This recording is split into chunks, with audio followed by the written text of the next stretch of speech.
Hey guys, welcome to another video. Today I wanted to talk about things I've learned from the MAF method. The MAF method stands for maximum aerobic function, and it was a system of training, I guess I'd call it a system of training, that was developed by Dr. Phil Maffetone back in the early 80s. He worked with patients, but he came up with this method of using heart rate to help athletes. And his whole deal was to have people be healthier, be able to train and stay healthy, and not overextend themselves. So he became famous for, Mark Allen had gone multiple times to Ironman triathlon, and he was one of the most talented triathletes out there, but he trained at a super high heart rate. He would run hard during his races and be at a real high heart rate, but he would always fail later in the race and did not win. Phil Maffetone started working with him and got him to follow his method. MAF method is known as a lower heart rate training method, and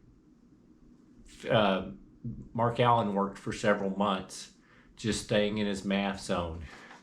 And his times being able to run within his MAF zone started getting faster and faster at a lower effort. And finally in 1989, he broke through and beat Dave Scott in what they call the Iron War still, famous triathlon that happened in 1989.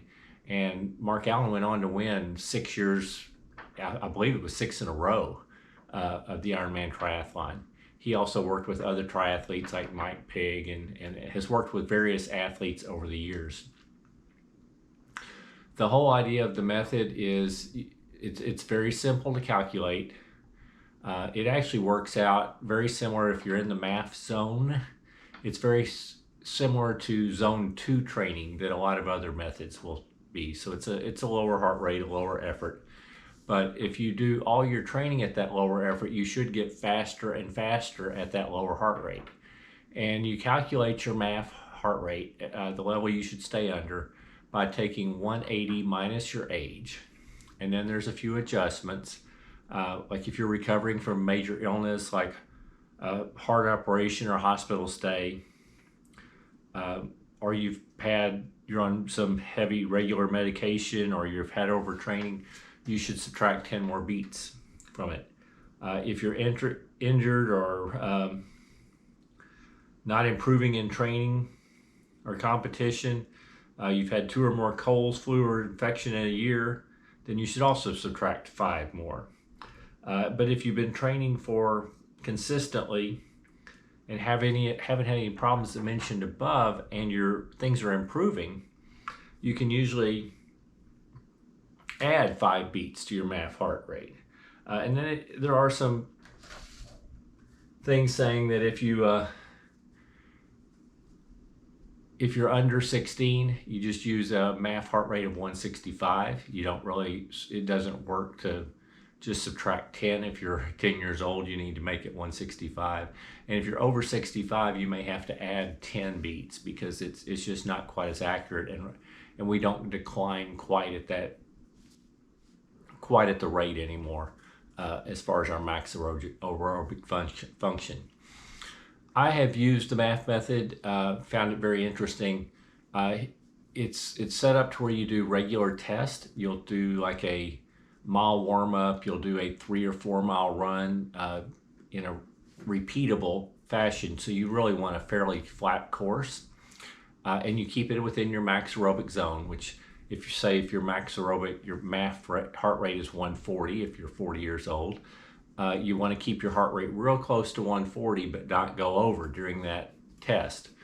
You'll do your 1 mile warm-up, then you'll do, say, 4 miles at MAF, and then you'll record how far you went in that 4 miles, and then you'll cool down.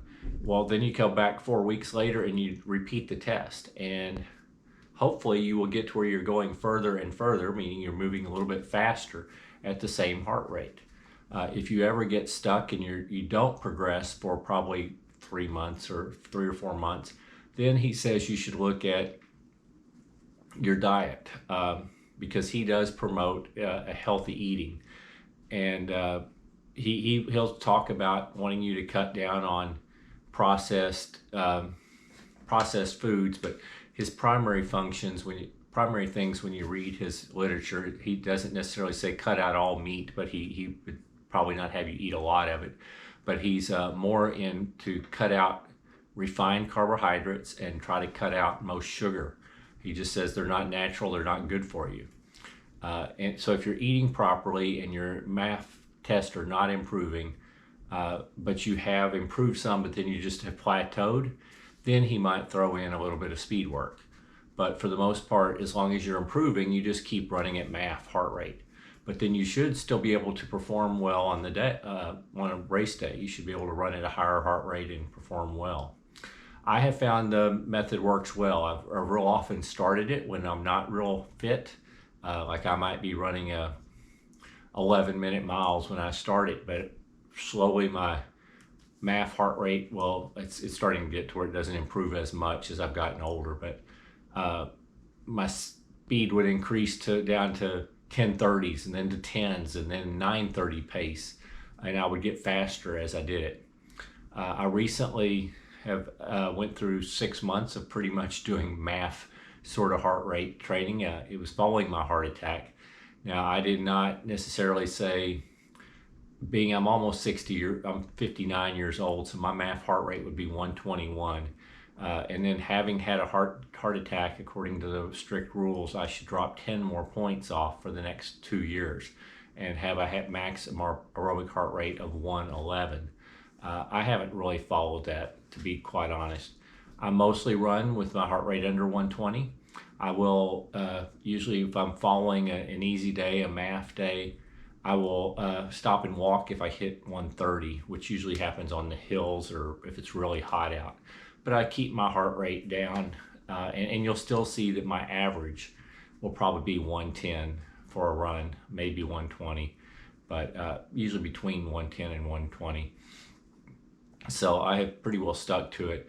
And at the very beginning, I have not really doing MAF tests the last several months because I was not running 4 miles continuously. I was kind of incorporating a MAF heart rate, a max heart rate, along with a Galloway walk-run method to make sure to keep my heart rate and effort down. I was told by the doctors to keep my heart rate low for the first several months, and they actually told me I could get up in the 130s, but I kind of set my limit at 130. And I'm just recently, I guess a month and a half ago or so, was released to where I can do my heart rate higher. The one disadvantage I'll say to MAF is I sometimes get a little bit bored just running everything at a slow pace. So I have started incorporating a little bit of harder work. I'm kind of a believer in the MAF for building a good aerobic base, which is its main function, and then maybe sprinkling in a little bit of speed work. So I'm kind of a believer in the polarized training methods, which basically just say you do 80 to 90% of your effort at low effort, so MAF heart rate or zone 2, and then you can do 10 to 20% of your efforts at a higher heart rate. But I'll talk in a later video, I guess, about the polarized methods popularized by the research of Dr. Steven Seiler. But anyway, the MAF system I think has worked really well. I've really enjoyed the book.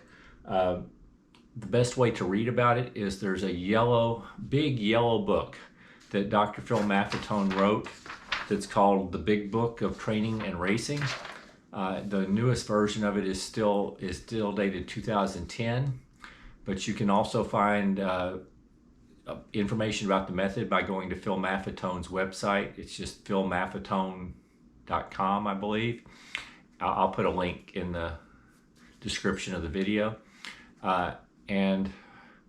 Or you can also look at there's a lot of different podcasts that he's appeared on where he'll talk about his methods, and those are very interesting. Anyway, I just wanted to give you my overview of the Maffetone method, something that I really have enjoyed and still use quite often. I hope you found it interesting. Yeah, I hope you're having a great week and keep moving.